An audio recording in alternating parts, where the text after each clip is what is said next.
welcome to today's podcast. I am talking about all things authenticity, getting to the heart of real storytelling. I am Monique Bradley. I am addicted to storytelling. I was born with a million words inside my body, and now it's my goal to help everybody let all their words out too. Today, I am here with Sebastian from Covermania. He's got you stitched up. Sorry, I stole your tagline, Sebastian. Yes, you did. I know. Sorry, mate. How are you feeling anyway? Good. Before we jump in. Really good. Good. What's your story? Come in closer, Sebastian. I feel like you're too far away. What's your story? My story? Yeah. My story? Concerning what? Well, we're here talking about business. Tell me about your story. Where did you come from? You've got a touch of an accent. Yes. Originally from Germany. Whereabouts in Germany? Bavaria. Ooh. Yes. Wow. What brought you to New Zealand? Good question, because I always had in the back of my head, I'm never going to end up living all my life in Germany. Yeah. And Mum always used to say, you remind me of my father. You always remind me of my father.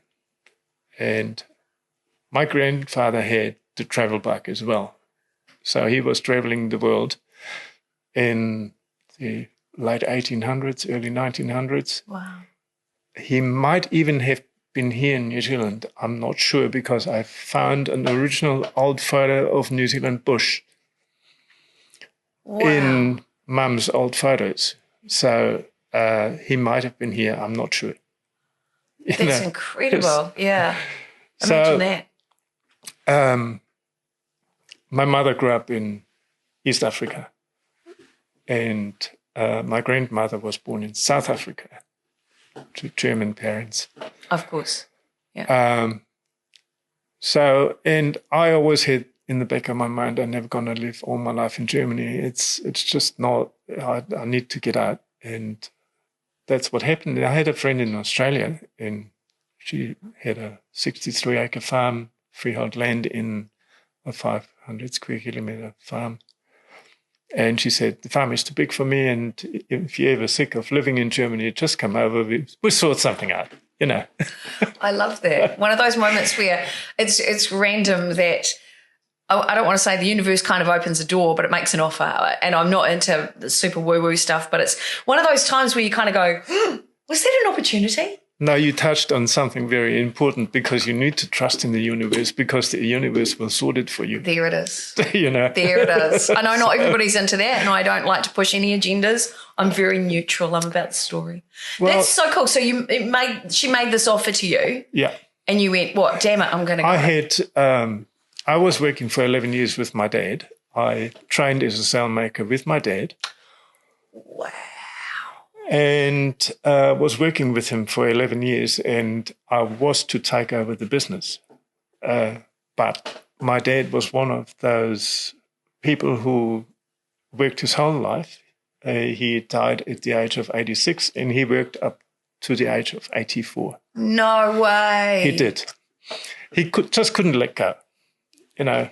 And it just came to a stage that I just had to go, because there was no space for me within the business. And he wouldn't let me do the things I wanted to do. So, but that's the usual father and son, you know. Dynamic. Yeah. Dynamics. Yeah. Like mother and daughter, it's the same thing. Yeah. So we know what that's like. So I took her up on the offer, and I gave her a ring and asked her, and she said, yeah, come over. And so there were a few difficulties beforehand, but I sorted them. And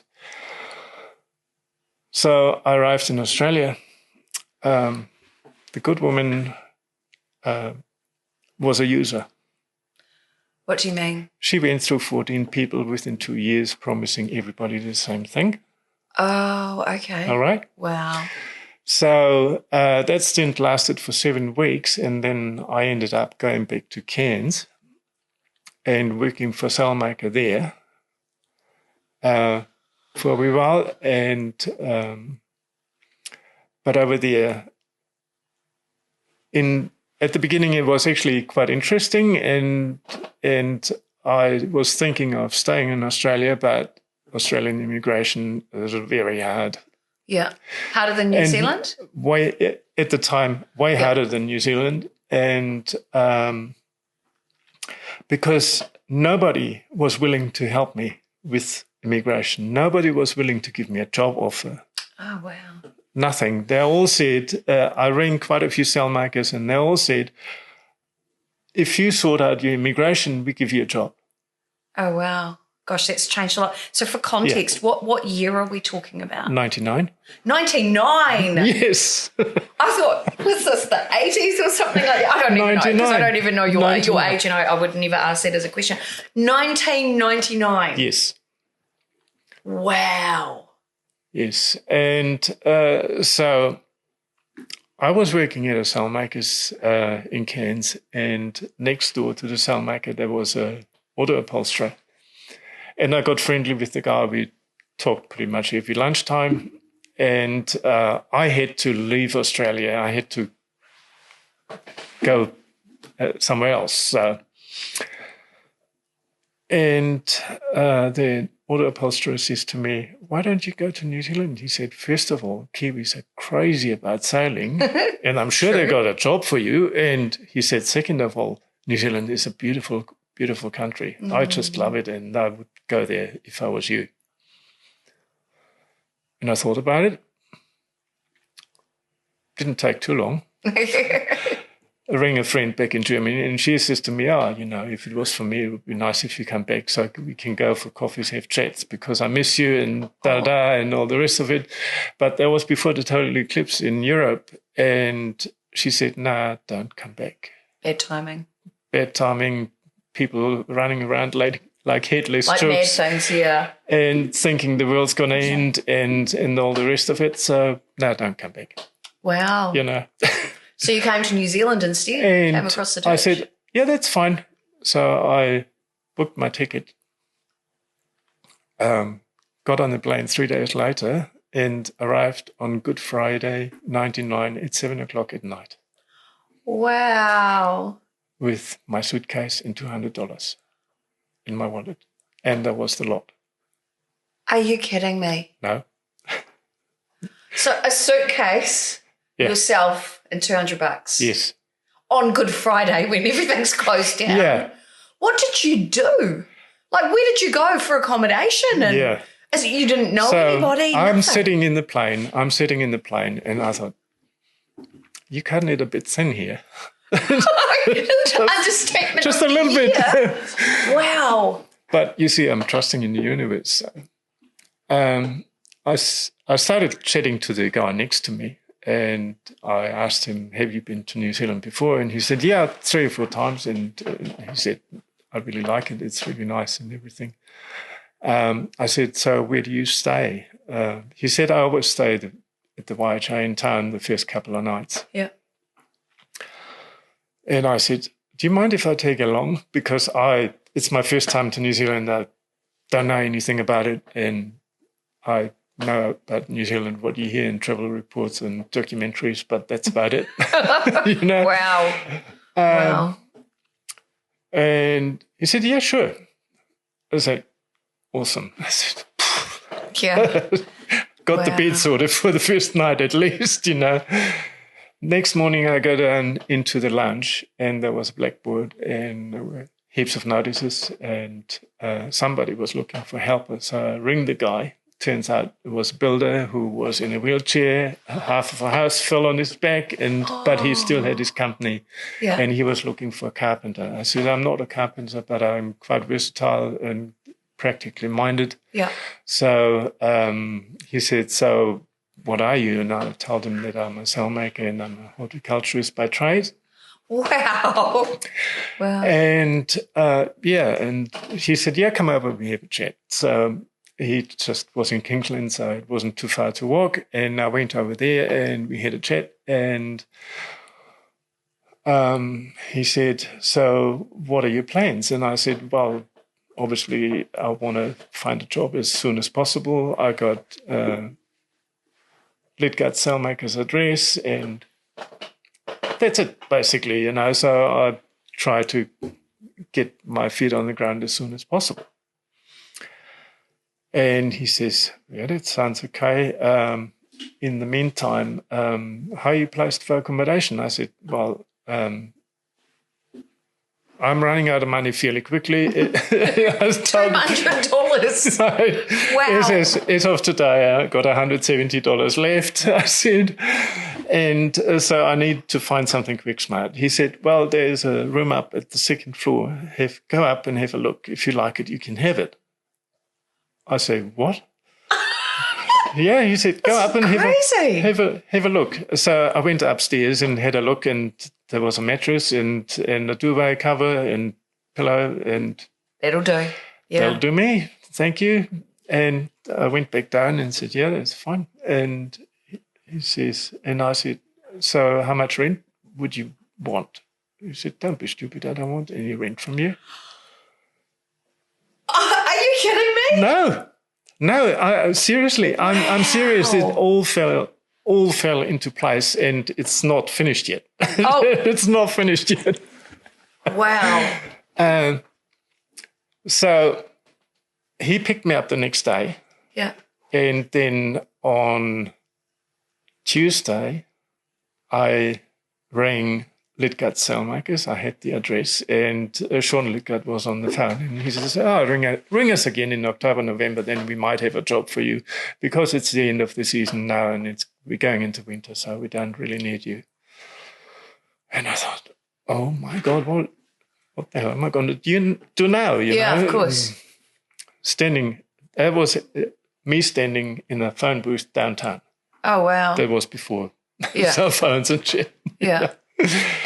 So there I'm standing in the phone booth, and what the hell am I going to do now? So look down, and there's the yellow pages. Open up, Sailmakers. Ring the first Sailmaker, and he says, yeah, but it's really looking for someone. When do you want to... This is hilarious. Yeah. Seriously, when do you want to come around and we have a chat? I said, tomorrow. So went down Wednesday morning. He showed me the loft, and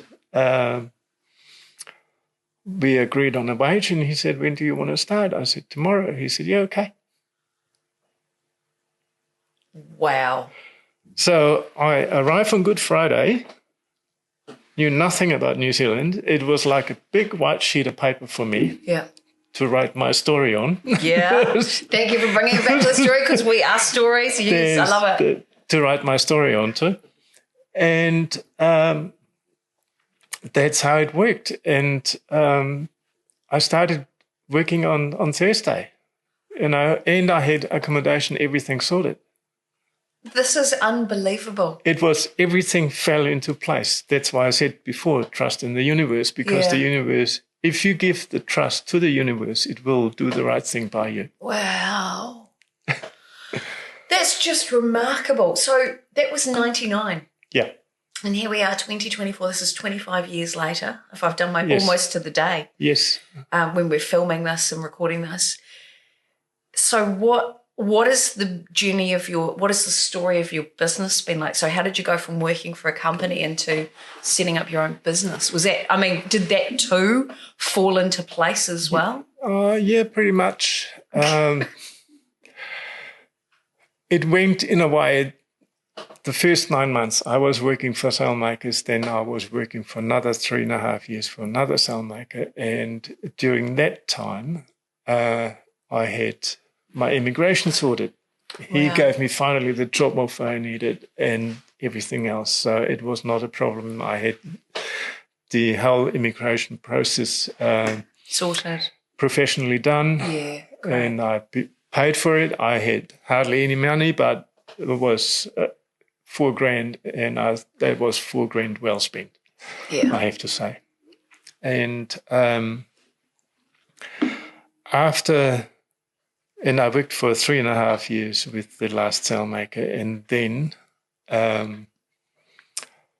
he was a bit of an alcoholic, and he was pretty hard going at times, really hard going. And his foreman, who basically was working with him for 18 years,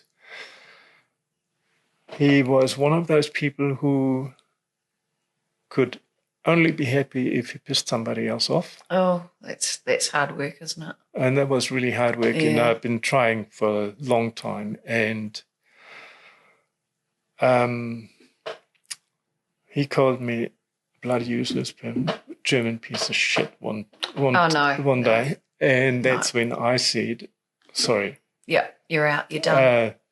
No. I said to my boss, either you do something or I will.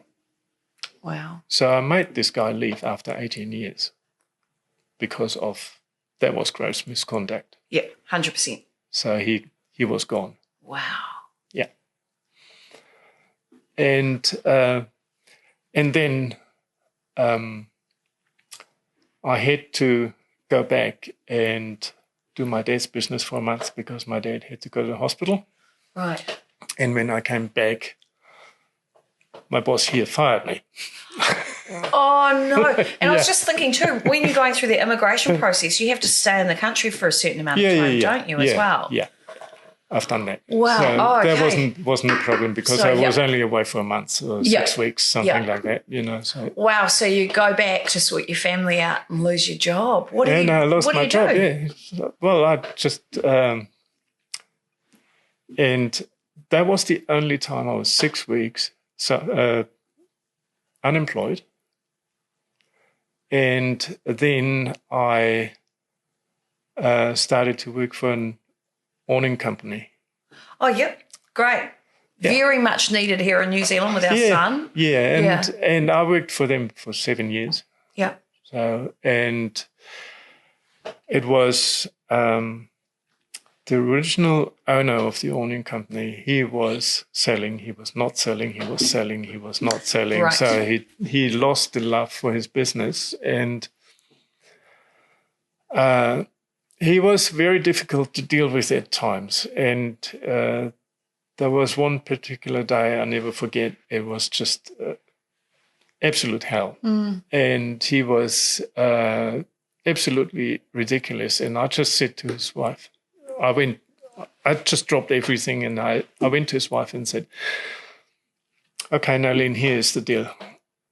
If you guys know what you want, when you want it, and how you want it, I'm at home. Because I'm not putting up with this shit any longer. I had enough. It took him 2.5 days to ring me up. And during those 2.5 days, I made up my mind. I said, okay, so this is what I'm going to do. I'm going to start my own business. It's time that I used my skills for myself to work in my own wallet, not into somebody else's. And so anyway, he rang me after 2.5 days, and I found out later that 3 of my workmates said to him, if you don't get him back, we're going to go as well. Wow. That was amazing. That's incredible. So basically, I started working again, and like 2 or 3 weeks later, he came down to my workstation and started chatting with me. And he asked me, so what's your ultimate goal, Sebastian? And I thought, well, what am I going to tell him now? Because you already made your mind up. I made my mind up. And I thought, no, be honest about it. And I said to him, Miles, to be quite honest, I don't know whether I got a job with you in half a year's time, or a year's time, or in 2 years' time. I got no security whatsoever. And if I got no security, I might as well start my own business. And from that moment on, from his side, it was a 180-degree turnaround. He said to me, good on you. You can trust me. I will support you in every possible way. Whenever you want to do something for your own business, if you want to do, if you need to use the machinery or whatever, you got the keys. You can come in and do that at any given time. What? Yeah, this was my reaction too. And I said to him... So you're going into competition against him effectively? Yeah, effectively, in a way. But he was at the end of his career anyway. He was going to sell the business. So, and I said, "You're not serious, are you?" He said, "Yeah, I'm absolutely serious. And you can start your business." And I said, "I need to reimburse you. I need to reimburse you for use of machines." And she said, "No, don't be silly. I don't want any money from you." And once again, it was the right thing. It was the right decision. Yeah. And as scary as it was at the time to think that I'm starting my own business without having a customer base, without having anything really, and just making the decision and going for it. It showed that it was the right thing to do. So everything starts to line up. 25 later, basically I started my own business in 2003, incorporated in 2008, and been going ever since. Wow. And so, wow, okay, this is great. So obviously you've got a lot of experience. You were kind of born into the business as well. Yeah. And you do everything from your boats, like fit outs and boats and all of the soft furnishings, right? Yes. Through to refurbishing wooden umbrellas and everything like that. So I get what you do. I absolutely get what you do. And that's real master craftsmanship stuff. But on the storytelling side, and this is my final question for you today, out of that whole incredible journey, what do you think would be that big message? If you were on Oprah, if I was Oprah right now, if you were on Oprah, what do you think is that biggest learning you take away from that story, from your story, that you would want to share with everyone else? Trust in yourself. Trust in your abilities. Beautiful. That's what we call a mic drop moment, or and Oprah would say it's a very tweetable moment. Trust in yourself. Why? Because you can do it. You can do it. You quite often you think you're not able to do something, but you can do it. You got to try. Beautiful. I love it. Wow. Big story. This is a big story, and that's what these podcasts are all about. Real people, real stories, getting to their truth, uncovering their authentic selves and finding out their secrets to living and showing up authentically and accessing those stories that have really shaped them. And also that reminder, like Sebastian said in today's podcast, having a blank piece of paper, because every day is the opportunity to write a new story. Sebastian, thank you so much for joining me in the studio today. Thanks to Pete for producing today's podcast episode as well. I learn so much every single time. People are extraordinary. Thank you so much, Sebastian. My pleasure. Yay. I wish we had an audience so we could clap. That was amazing. Woo!